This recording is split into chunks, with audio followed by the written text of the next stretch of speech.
Selamat malam teman-teman. Terima kasih teman-teman sudah menyempatkan untuk menengok pembelajaran kali ini. Kali ini saya akan membahas terkait anatomi dan sistem oksiasetilin atau yang disingkat OAW. Jadi di sini kita masuk ke materi yaitu pengelasan oksiasetilin atau yang biasa disebut laskarbit. Oke, sampai sini mungkin teman-teman nggak asing ya dengan laskarbit ya, biasanya di bengkel-bengkel, apalagi aplikasinya kan untuk menembel atau menambal daripada plat tipis. Contohnya adalah bodi pada kendaraan bermotor roda 4. Oke, langsung saja kita masuk. Yang pertama, pengelasan logam oksiasetilin itu memiliki fundamental dan aplikasi terapan. Nah, di sini sebelum kita masuk kepada poin-poinnya, coba teman-teman sekalian melihat pada gambar yang ada. Di sini untuk yang biru ini merupakan tabung gas oksigen atau O2. Dan yang berwarna merah adalah tabung asetilin atau C2H2. Ini unsur kimia di sini di dalam tabung asetilin itu memang benar-benar pemicu daripada pembakaran. Nah, pada tabung gas O2 berbeda lagi. Pada tabung gas O2 di sini atau oksigen, dia itu menyetabilkan ya, bisa dikatakan jadi gas O2 ini menyetabilkan. Nah, di sini ada regulator alat ukur oksigen, regulator asetilin. Jadi fungsinya regulator sendiri untuk mengetahui tekanan yang keluar dari tabung menuju pada torch ini tadi. Ini torch ini, sehingga ketika kita sudah mengetahui, oh kita mau menyalakan api itu bagaimana, mau yang asetilinnya banyak atau yang oksigennya banyak, itu kita mengaturnya melalui regulator. Nah, selanjutnya ada flashback arrestor. Apa itu flashback arrestor? Sebenarnya flashback arrestor ini adalah pengunci atau bisa dikatakan safety atau bisa dikatakan sebuah pengaman. Pengaman untuk apa sih? Nah, ketika ada kebocoran, mungkin ada di bagian sini ada kebocoran, flashback ini fungsinya untuk mengunci gas ini supaya tidak mengalir pada bagian torch yang sini. Fungsinya untuk apa? Supaya apabila ada kebocoran tidak menyebabkan ledakan. Jadi fungsinya flashback arrestor itu seperti itu. Nah, yang kedua ada torchnya itu sendiri. Jadi di sini itu bagian torch itu sebenarnya nanti kita akan bahas di slide berikutnya ya, kalau memang teman-teman penasaran. Itu memang torch ini itu ada bagian-bagiannya sendiri, dalam artian mungkin ini ada katupnya pemutar, lalu ada mix chamber atau ruangan untuk penggabungan antara gas oksigen dan asetilin, lalu logam pengisi. Jadi logam pengisi ini terpisah. Mungkin teman-teman sudah pernah mengetahui las listrik, yaitu las stick atau mic. Nah, kalau las asetilin ini memang dia bukan sejenis las listrik karena menggunakan medianya adalah, bahan bakarnya adalah asetilin dan oksigen, tidak menggunakan listrik. Sehingga mungkin teman-teman tahu ini untuk metodenya. Kemarin pada pertemuan yang sebelumnya kan kita sudah membahas tentang las listrik TIG. Nah, las listrik TIG kan tungsten inert gas, sehingga metodenya sama. Jadi torch berfungsinya hanya untuk sebagai pemanas. Sama juga halnya dengan TIG. Torch ini cuma untuk pemanas. Sedangkan logam pengisinya atau elektrodanya di mana? Di luar, terpisah. Karena apa? Karena untuk mengatur bagaimana logam pengisi ini bisa larut bersamaan dengan benda kerja. Jadi seperti itu kurang lebihnya. Oke, sekarang kita masuk ke definisi.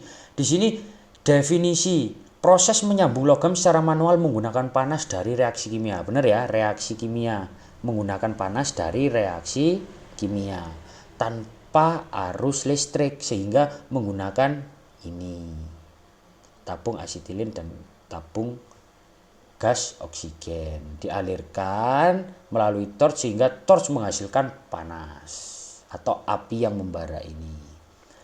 Energi panas dihasilkan dari pembakaran gas asetilin dan oksigen murni. Jadi kenapa kok pakainya harus tabung gas oksigen?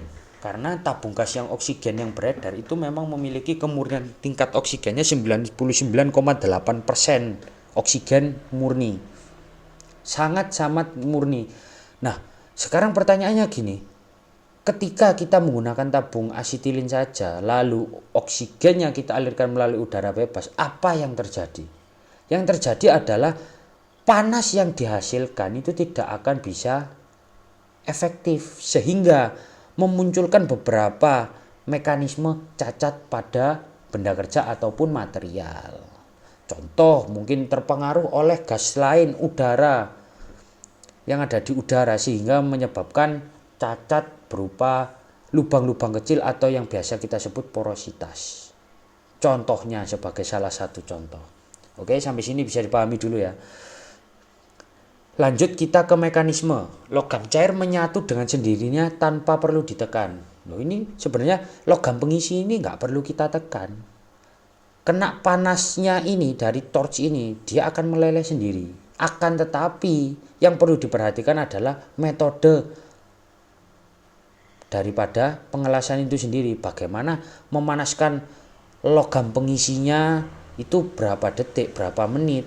Setiap berapa detik kita harus mengisikan logam pengisi secara terus atau kontinu, kan begitu. Lalu juga disesuaikan dengan settingan daripada torchnya dan juga regulator. Jadi seperti itu. Multifungsi. Nah, pengelasan asetilin ini multifungsi teman-teman. Berguna untuk mengelas, ini salah satu contohnya pengelasan. Bisa memanaskan material tanpa menggunakan logam pengisi. Ini bisa digunakan untuk sebagai pemanas material. Mungkin dari teman-teman ada yang perlu untuk melakukan bending terhadap logam atau terhadap siku. Kan nggak bisa kita bending secara dingin kalau memang materialnya keras. Kalau materialnya keras kan fasa yang terbentuk di dalamnya kan martensit, sehingga apabila martensit diperlakukan secara mekanik yang berlebih akan muncul yang namanya inisiasi crack atau retakan, sehingga maka dapat disimpulkan bahwa ketika material tersebut sangat keras, apa yang terjadi? Yang terjadi adalah patah. Nggak bisa kita menggunakan bending atau perlakuan mekanik secara dingin apabila material terlalu keras. Nah, fungsinya apa? Untuk memanaskan. Fungsinya ini pengelasan oksiasetilin atau yang kita bisa bilang laskarbit ini tadi. Yang ketiga ada mematri, yang keempat ada memotong baja. Ini pun juga bisa digunakan untuk memotong baja, plat baja tebal maupun tipis. Apa yang mempengaruhi? Yang mempengaruhi ya hanya ini. Perlakuan antara campuran dari asetilin dan O2. Nah, campuran ini berpengaruh pada nyala apinya, sehingga ketika teman-teman sekalian ingin memotong sebuah material, maka perlu diperhatikan adanya pengaturan khusus terhadap regulator dan juga bagian torchnya itu sendiri. Yang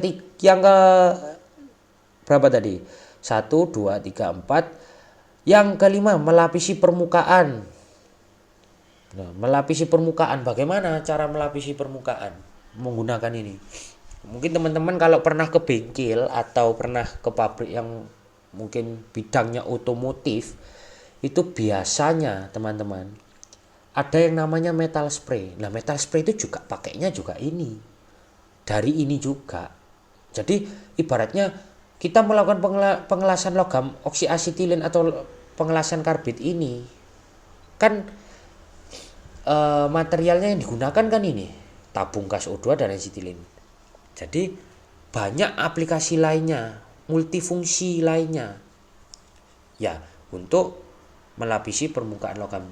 Salah satunya metal spray. Oke, untuk kali ini kita nggak bahas metal spray dulu, kita fokus ke pengelasannya. Oke, lanjut kita masuk ke prinsip kerja dan reaksi termokimia oksiasetilen welding. Ada 3. Yang pertama adalah transformasi energi. Di sini transformasi energi memiliki definisi mengonversi energi potensial kimia menjadi energi panas ekstrim sesuai titik lebur secara presisi. Kenapa kok bisa dikatakan secara presisi?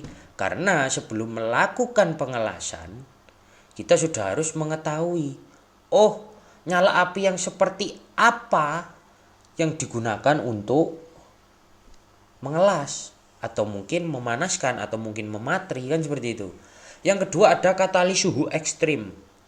Nah, di sini membutuhkan pasokan O2 murni bukan 21% atmosfer. Nah, maksudnya apa? Di sini seperti yang saya katakan tadi, kenapa harus memakai tabung oksigen?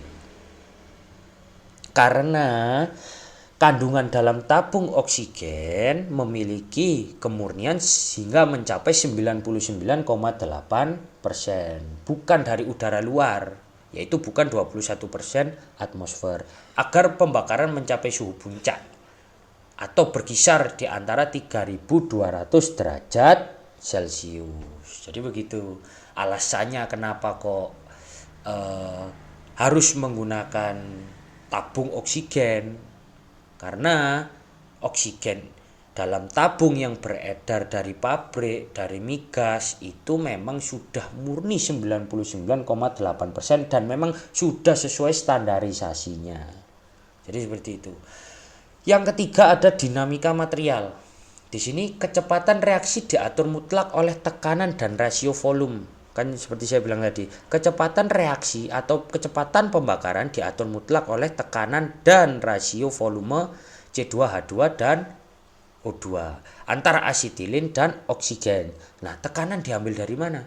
Tekanan diambil daripada kita mengatur pada regulator. Karena itu regulator adalah pressure, kalau bisa dikatakan pressure gauge. Kan begitu. Sebuah untuk mengatur sebuah tekanan ya lewatnya daripada katup itu sendiri. Dan pengelasan ini optimal untuk sheet metal. Kan begitu, berbentuk plat.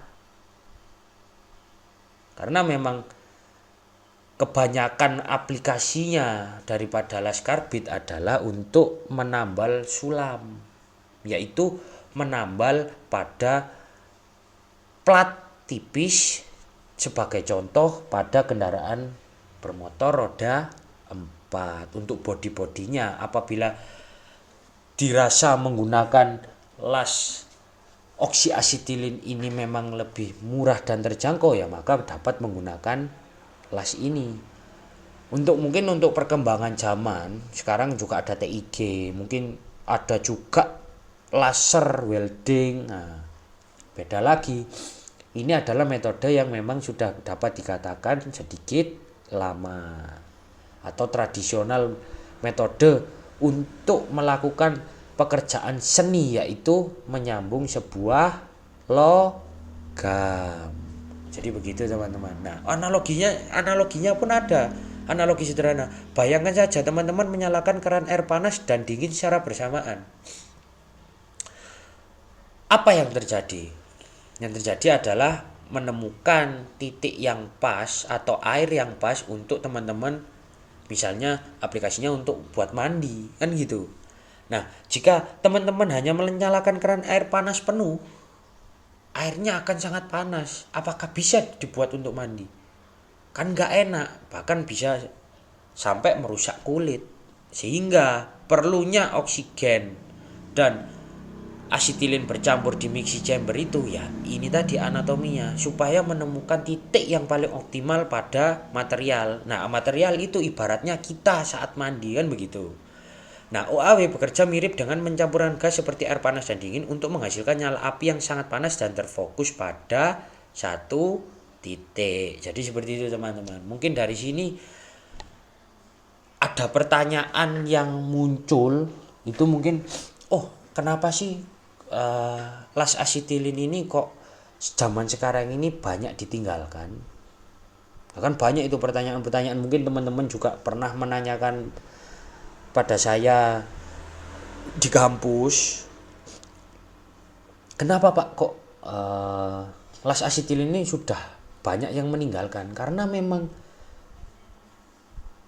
pengembangan daripada pengelasan itu sudah sangat-sangat modern gitu loh.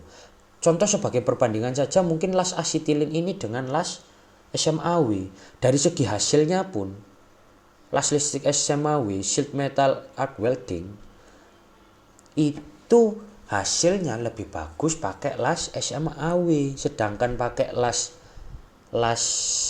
karbit atau oksi asetilin ini memang sedikit jelek. Tapi itu juga bukan berarti oh dengan teknologi yang baru dia bisa mengelas lebih bagus. Ya kecenderungannya memang iya. Akan tetapi apabila metode yang diterapkan pada oksi asetilin welding ini sesuai dan memang orang yang melakukannya sudah berpengalaman berpuluh-puluh tahun, hasilnya juga kurang lebih juga sama. Kan begitu. Nah, tidak terlepas juga dari permintaan customer. Sekarang customer minta harus presisi, harus. Makanya kenapa, itulah alasan kenapa las asetilin memang sudah ditinggalkan. Jadi kurang lebihnya seperti itu. Makanya kenapa sekarang kok mungkin teman-teman pernah ke bengkel las, apalagi untuk las knalpot itu kan sekarang pakai TIG. Coba teman-teman pakai ini, las oksi asetilin ini. Wah, yang ada malah makin bolong yang satu. Yang kedua apa? Hasil yang didapatkan tidak sebagus dari TIG. Bahkan TIG pun sangat jauh lebih bersih daripada hasil daripada lasan oksi asetilin. Jadi seperti itu teman-teman. Oke, kita lanjutkan lagi ke ini ada perbandingannya teman-teman. Matriks karakteristik gas induk. Yang pertama oksigen itu biasanya warna tabungnya biru. Kalau asetilin itu biasanya berwarna putih teman-teman. Tapi teman-teman ketika nanti mungkin teman-teman ingin skripsi untuk membahas terkait gas atau apa, mungkin teman-teman itu bisa dipelajari lebih lanjut lagi. Dan bahkan teman-teman pun kalau semisal butuh gas dan pesan itu biasanya juga sudah ada kodenya sendiri. Kalau oksigen itu ada kodenya sendiri, kalau asetilin juga ada kodenya sendiri. Jadi teman-teman nggak perlu khawatir. Ini saya terangkan sejauh pengetahuan saya dan juga dari teori-teori yang telah saya ambil. Lalu metode pembuatan dan fisika. Di sini oksigen itu pembuatannya destilasi udara cair. Titik didihnya di minus 183 derajat Celcius, kemurnian 99,5%. Sedangkan untuk asetilin itu didapatkan melalui reaksi kimia antara kalsium karbida plus air, dan aslinya sebenarnya tidak berbau. Tekanan penyimpanan. Nah, di sini sangat tinggi kalau oksigen, antara 15 atm atau atmosfer hingga 165 atmosfer. Oksigen cair dirubah menjadi gas dengan proses yang namanya gasifikator. Sedangkan untuk asetilin itu rendah tekanan penyimpanannya, maksimal hanya 1,5 atm atau atmosfer di generator atau mungkin di tabungnya. Kenapa? Karena kalau lebih daripada ini 1,5 atm berbahaya dan mudah meledak di atas 2 atm. Sehingga apabila di atas ini itu masih ada batas toleransinya, mungkin sampai 2 atm. Tapi teman-teman jangan pernah sampai membuat tekanannya sampai 2 atm, itu resikonya akan meledak. Fungsi termodinamika. Fungsinya oksigen adalah katalis pembakaran atau oksidator. Jadi ini katalis itu adalah pemercepat pembakaran. Jadi mendorong daripada panas yang dihasilkan oleh asetilin. Dan asetilin berfungsi sebagai apa? Bahan bakar utama hidrokarbon penghasil panas. Gitu loh. Jadi asetilin ini itu adalah bahan bakar utamanya, sedangkan oksigen adalah apa? Katalis pembakarannya. Sehingga ketika mereka ini atau asetilin dan oksigen ini dicampur, maka terjadilah sebuah reaksi kimia yang dinamakan oksiasetilin welding. Dan panas yang dihasilkan sesuai dengan titik lebur pada material yang akan disambung. Jadi begitu teman-teman. Oke, kita bisa lanjut lagi. Sekarang ini karakteristik dan sintesis gas asetilin C2H2. Nah, ini teman-teman, boleh dilihat di sini sintesis kimianya mendapatkan ini. Jadi reaksi pembentukan kalsium karbida. Dari mana? CaO plus 3C akan dirubah menjadi CaC2 plus CO atau karbon oksida. Sehingga yang kedua, reaksi kalsium karbida dengan air menghasilkan gas asetilin direaksikan dengan air atau H2O sehingga menjadi CaC2 ditambahkan dengan 2H2O atau 2 air menjadi C2H2 yang kita sebut sebagai asetilin ditambahkan dengan CaOH2. Nah, wujud murninya bagaimana? Tidak berbau. Aroma menyengat di industri berasal dari residu belerang dan fosfor. Sebenarnya tidak berbau, kan begitu. Nah, di sini teman-teman bisa dilihat gambarnya.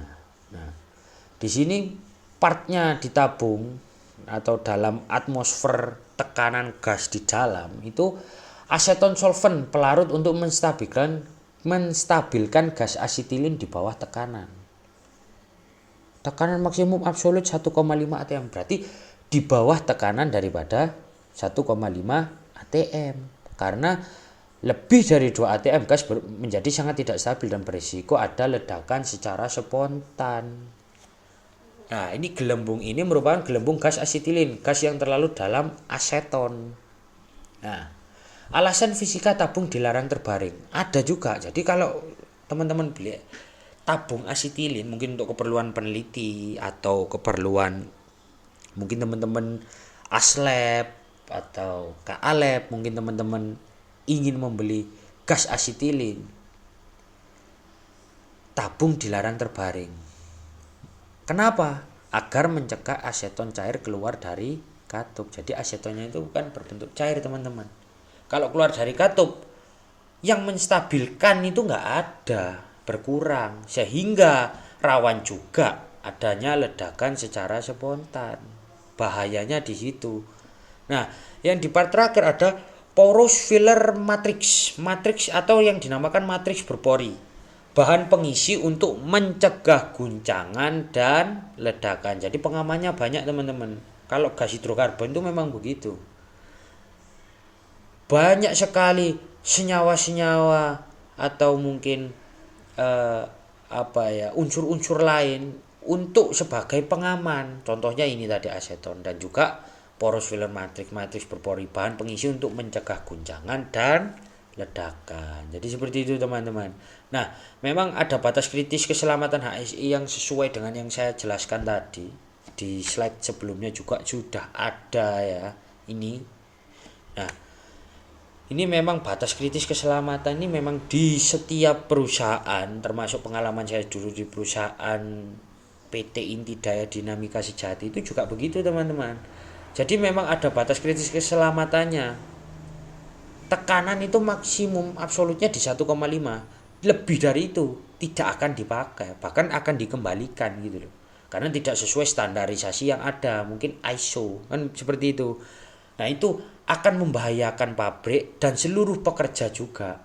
Sehingga apabila tekanan lebih dari 2 atm, maka pihak perusahaan maupun pihak pabrik itu pasti akan meretur, tidak akan dipakai karena sangat berbahaya.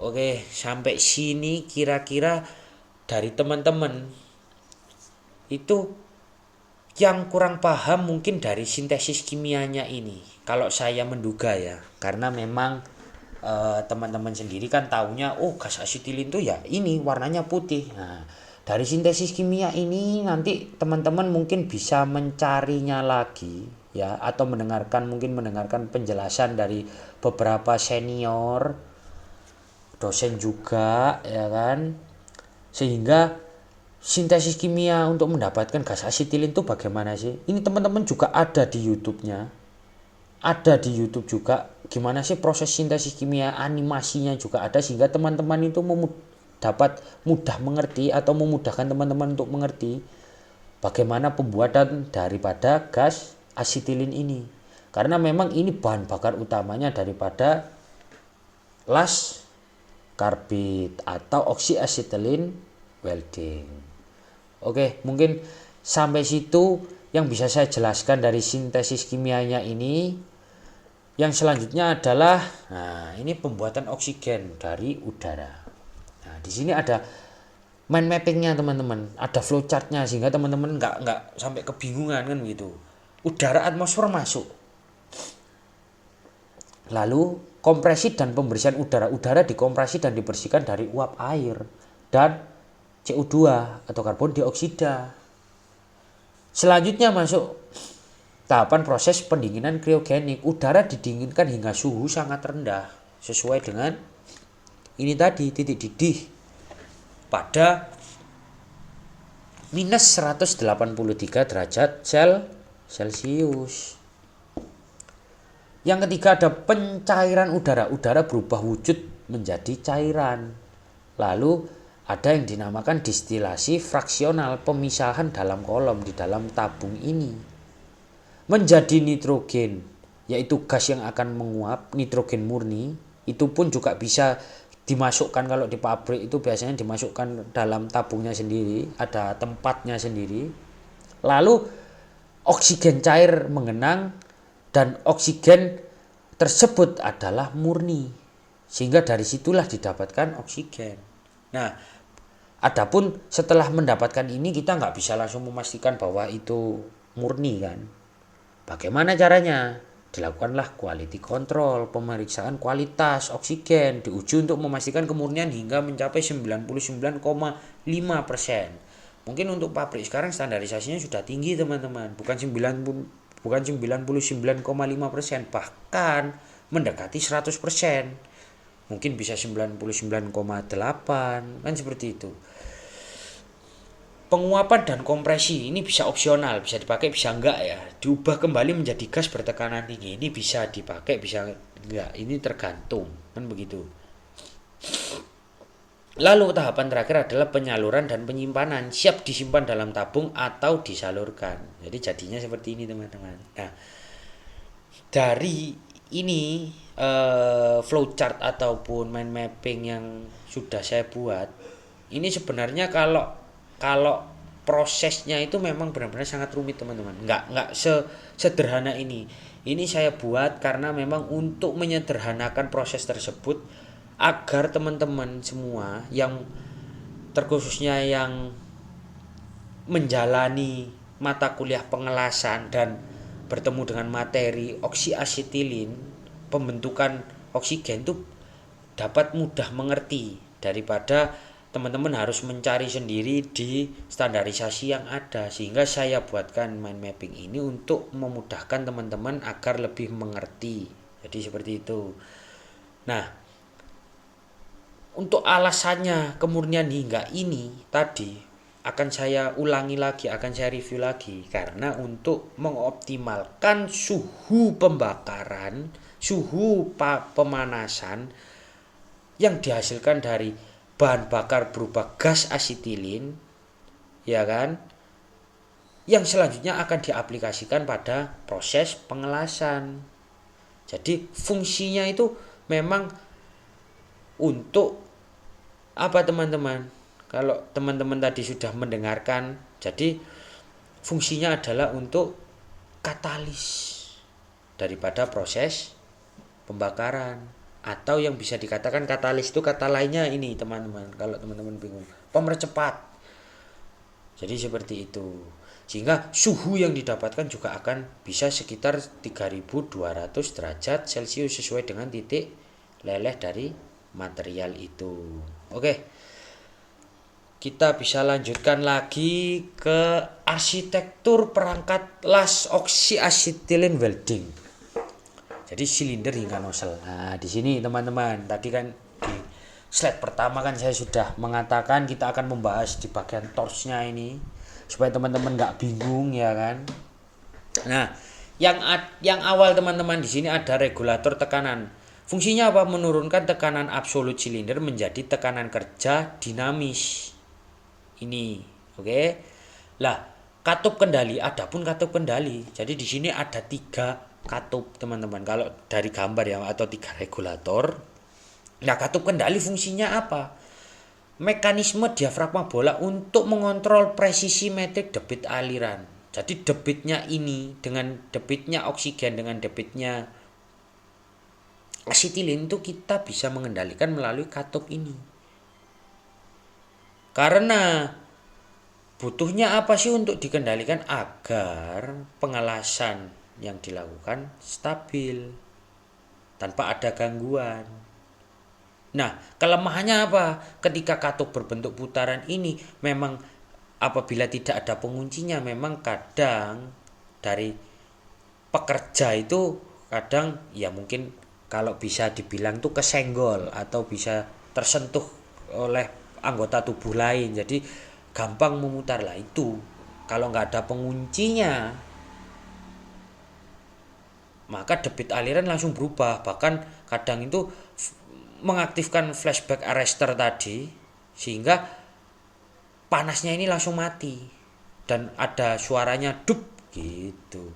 Sehingga memang butuhnya katup kendali ini lebih baik memang harus dikasih pengunci agar sesuai dengan apa yang akan kita kerjakan. Nggak tahu itu pengelasan, nggak tahu itu pemotongan logam, nggak tahu itu pematri dan lain sebagainya. Nah, di sini ada mixer chamber atau ruang pencampur injektor. Aliran O2 bertekanan tinggi menghisap gas C2H2 menggunakan efek Venturi.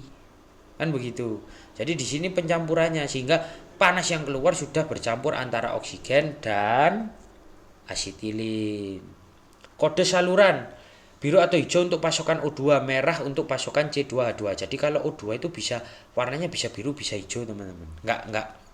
Enggak tentu. Setiap pabrik, setiap anu itu pasti ada sendiri.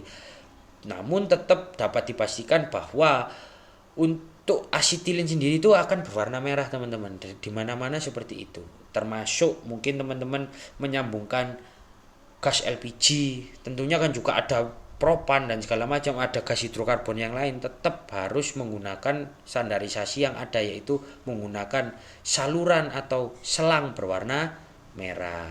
Nah, ini flashback arresternya ya, rambatan balik api secara mekanis menuju.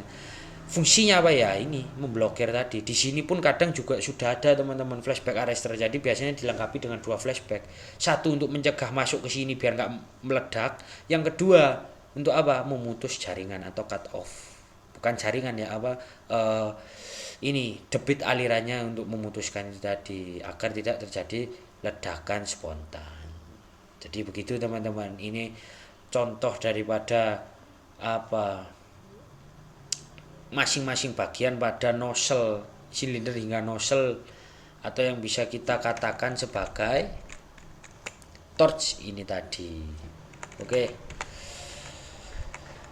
Lanjut, kita ada SOP operasional dan konfigurasi thermal nyala api. Seperti yang saya katakan tadi di sini. Nah, ini teman-teman, ada nyala karburasi, ada nyala netral, ada nyala oksidasi. Kalau dari sini gampangannya kan teman-teman kalau praktek itu kan bisa melihat daripada warna apinya dan juga semburannya ini. Nah, yang ini lebih seperti apa nama bulu atau seperti anu nggak teratur, yang ini mungkin lebih sedikit teratur, yang ini sangat teratur sekali. Dan ini ada fungsinya masing-masing teman-teman. Nggak bisa kalau mengelas harus pakai yang ini, bukan. Nggak seperti itu. Jadi memang ada fungsinya sendiri-sendiri. Lah mungkin di sini SOP pengapian, buka silinder, atur regulator, buka katupnya asetilin, ya kan? Nyalakan pemercik lalu buka katup O2 secara perlahan.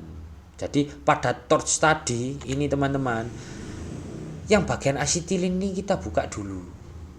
Lalu gunakan korek atau alat pemantik api lainnya untuk memunculkan panas daripada asetilin tadi. Setelah itu kita kendalikan, kita buka katupnya oksigen secara perlahan. Kalau terlalu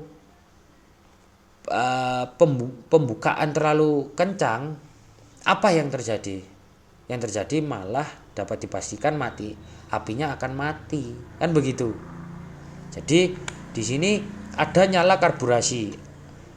Cirinya apa? Warnanya sedikit oranye, kekuning-kuningan ada merahnya, itu menandakan bahwa asetilin berlebih. Nah, aplikasinya untuk apa? Hard facing, pemanasan material, pengelasan aluminium. Nah, contoh dari pengelasan aluminium ini teman-teman.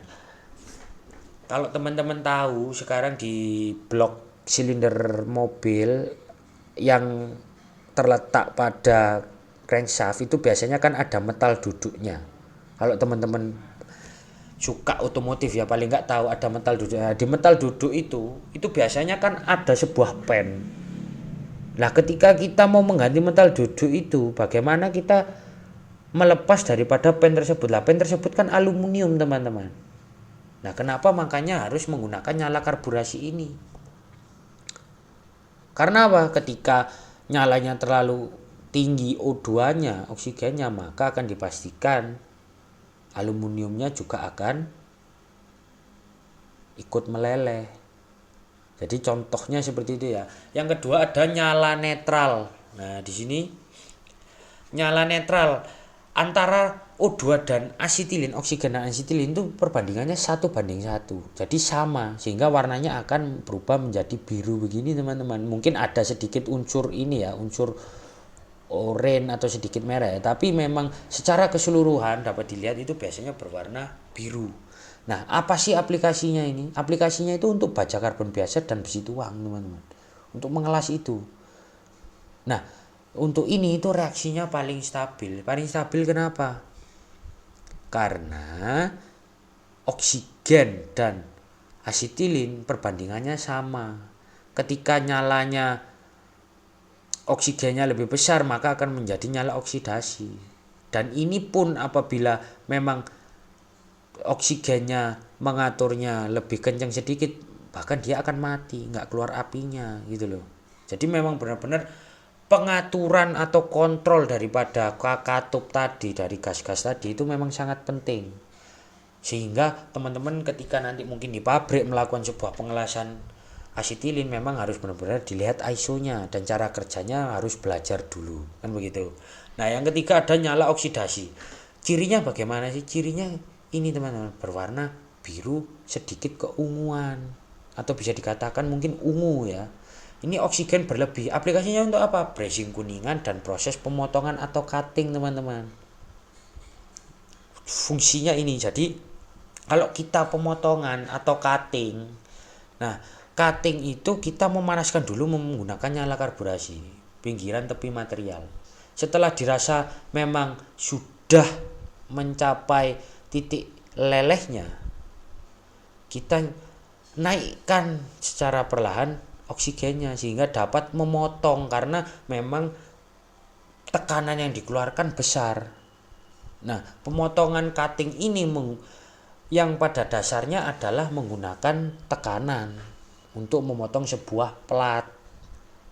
Nah, gasnya bisa menggunakan gas asetilin dan oksigen. Kalau mungkin teman-teman pernah dengar, alat yang namanya blender ya di di pabrik atau mungkin di bengkel. Ya, blender itu sebenarnya hampir sama dengan karbit itu loh. Cuman yang beda cuman dari torchnya. Untuk cutting itu torchnya kan beda. Dia ada tuasnya lagi untuk memang menginjakan oksigen secara langsung dan secara cepat. Beda lagi kalau pengelasan ini memang dia tidak ada katup, tidak ada tuasnya untuk menembakkan itu. Jadi memang kita harus mengatur daripada katup ini tadi untuk melakukan sesuai aplikasi yang teman-teman inginkan. Nah, adapun SOP pemadamannya di sini tutup katupnya C2H2 dulu. Jadi katupnya ini kita tutup dulu biar apinya enggak keluar, biar mati. Lalu tutup katup oksigen. Setelah itu tutup silinder utama lalu buang sisa gas atau bleed.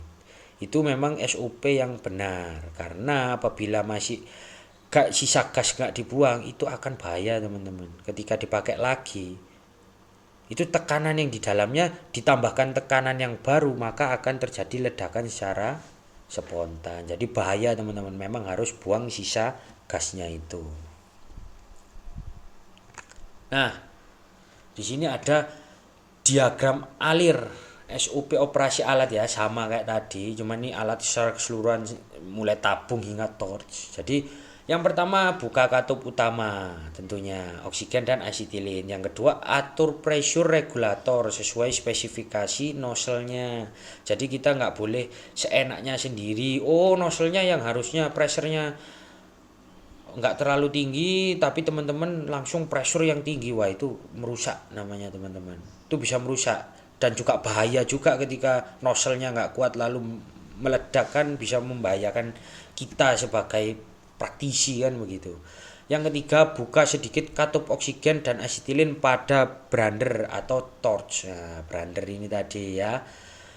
Sulut yang keempat, sulut ujung brander dengan pemercik api, bukan korek biasa. Pemercik api teman-teman. Ya mungkin kalau di beberapa bengkel menggunakan korek ya, cuman bahayanya itu ketika mungkin teman-teman pressure-nya atau pembukaan katupnya daripada asetilinnya tinggi, itu akan berisiko ledakan tambahan dari koreknya juga. Jadi berbahaya teman-teman. Mending teman-teman punya percikan api.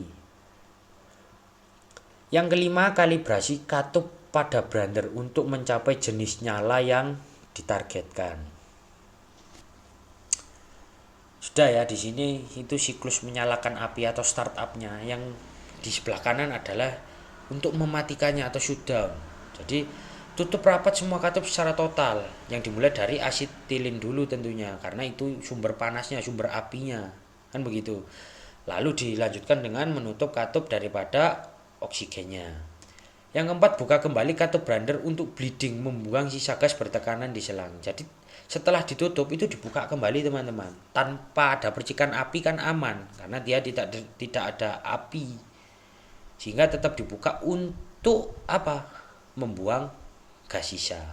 Yang berikutnya ada tutup katup utama pada kedua tabung penyimpanan atau regulator tadi teman-teman. Itu harus ditutup, memang benar-benar ditutup. Lalu tutup katup oksigen pada brander. Yang terakhir tutup katup asetilin pada brander, potong bahan bakar. Sehingga apa teman-teman? Ini untuk memastikan saja bahwa gas sisa itu memang benar-benar terbuang. Karena apa resikonya apabila masih terdapat gas di dalam itu yang jelas sudah bertekanan, teman-teman menambahkan lagi maka akan terjadi ledakan secara spontan teman-teman, dan itu juga berbahaya. Jadi seperti itu. Nah, mungkin dari sini dulu yang bisa saya sampaikan teman-teman. Sebenarnya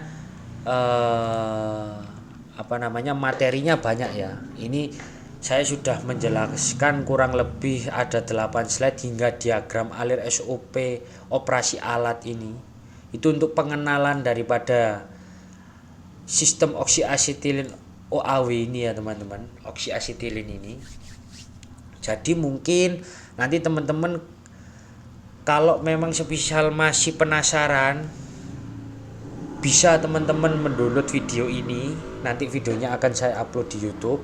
Mungkin teman-teman juga bisa mencari video lain di YouTube yang memang tentunya mungkin ada animasi daripada pengelasannya. Mungkin ada orang yang mengelas juga biar teman-teman juga tahu bagaimana prosesnya. Lalu mungkin teman-teman ada yang masih bingung, oh gimana sih cara pembuatan oksigen dan asetilin ini? Ketika teman-teman nggak tahu, itu bisa cari di YouTube. Pasti banyak Sekarang tinggal kita atau teman-teman sekalian yang sebagai mahasiswa ini mau ndak untuk belajar, kan begitu. Karena ini sangat penting teman-teman. Ketika nanti teman-teman ingin mengambil skripsi, ya kan, ingin skripsi itu kan kita nggak tahu bakal temanya apa. Kurang lebihnya mungkin untuk dari pengelasan, teman-teman mungkin punya ide, oh bagaimana sih kekuatan sambungan las antara las oksiasetilen atau karbit ini dengan las listrik SMAW. Atau mungkin teman-teman bisa membandingkan metodenya sama, tetap pengelasan oksiasetilin, cuman material yang berbeda. Itu juga bisa teman-teman menjadi parameter atau variabel bebas atau variasi pengaruh terhadap material propertiesnya, kekuatannya. Makanya biasanya orang setelah mengelas itu biasanya dilakukanlah inspeksi teman-teman. Salah satunya yang sudah saya jelaskan di pertemuan sebelumnya secara offline di kelas, itu ada yang namanya apa teman-teman? Penetran test. Itu masuknya pada non destruktif test atau NDT. Nah, itu merupakan langkah awal untuk mengetahui apakah ada kecacatan pada material saat di fusion zone-nya, di bagian isi daripada pengelasannya. Sehingga apabila terjadi porositas lubang, maka kita harus benar-benar memperbaikinya.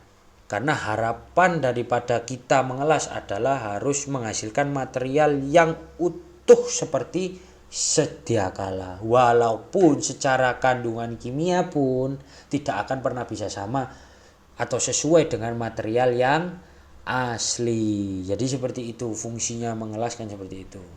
Nah, gini teman-teman, saya juga mau bilang, mungkin teman-teman masih banyak yang bingung, ya kan? Dari mungkin pembuatan oksigen, ini ada sintesis kimianya.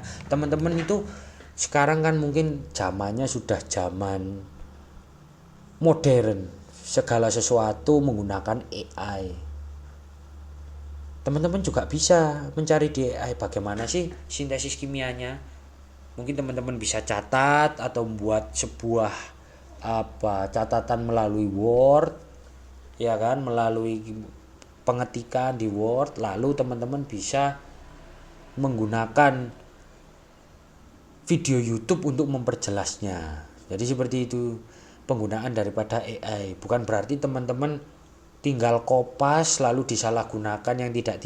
Itu sangat tidak sangat tidak terpuji, karena memang kebanyakan dari mahasiswa ini melakukan segala sesuatu, tidak tahu itu tugas atau mungkin tugas akhir berupa skripsi, laporan praktek kerja lapangan ataupun magang, itu masih banyak yang menggunakan AI. Sedangkan sekarang ini AI itu sudah marak teman-teman.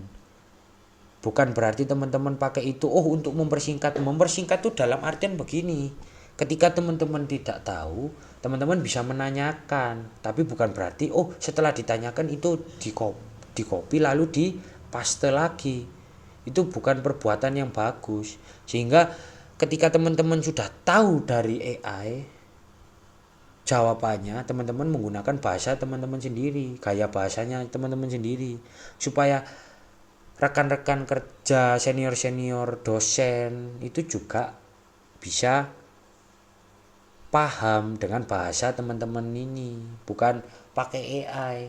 Dan zaman sekarang pun Turnitin yang biasanya untuk cek plagiasi itu juga sudah ada yang namanya AI detektor. Jadi teman-teman mohon, apabila memang nggak tahu ini, boleh menanyakan pada AI. Dan juga mungkin ketika bertemu di kampus boleh menanyakan kepada saya di lab, atau mungkin teman-teman mau menanyakan saya melalui chat juga bisa, atau teman-teman bisa menanyakan juga kepada senior saya yaitu Pak Tugur sekaligus rekan kerja saya. Jadi mungkin segitu dulu saja dari penjelasan materi ini terkait oksiasetilin ini ya, pengelasan ini, karbit ini. Nanti di pertemuan minggu depan berikutnya, apabila teman-teman bisa offline, usahakan offline, saya akan mengajar di kelas. Ya kan? Kalau memang tidak bisa, akan saya buatkan video seperti ini lagi untuk melanjutkan materi masuk pada geometri sambungan las. Ya. Oke, dari sini saya ingin berterima kasih. Mungkin teman-teman banyak yang sudah menyimak.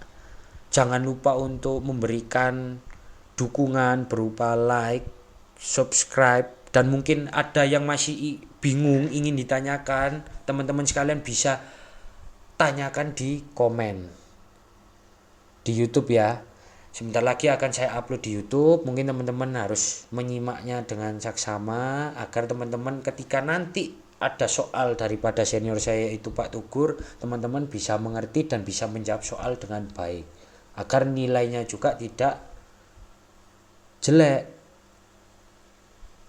Karena mengingat teman-teman juga harusnya ketika sudah menjadi mahasiswa itu juga harus kreatif dan juga harus memikirkan, oh pola pikir yang baik itu bagaimana. Jangan penggunaan AI disalahgunakan. Itu pemikiran yang salah teman-teman sebenarnya. Jadi di sini saya mau mengucapkan terima kasih banyak. Mungkin teman-teman masih ada yang kebingungan, boleh ditanyakan melalui komen, boleh ditanyakan melalui chat pribadi kepada saya, dan boleh juga menanyakan langsung bertemu pada saya di kampus. Sekian dari saya, mohon maaf apabila ada salah penyebutan, salah penjelasan, mungkin ada salah kata terhadap teman-teman. Saya mohon maaf sebesar-besarnya. Oke, terima kasih. See you in the next video, in the next pembelajaran, supaya teman-teman juga bisa belajar dengan enjoy. Terima kasih teman-teman.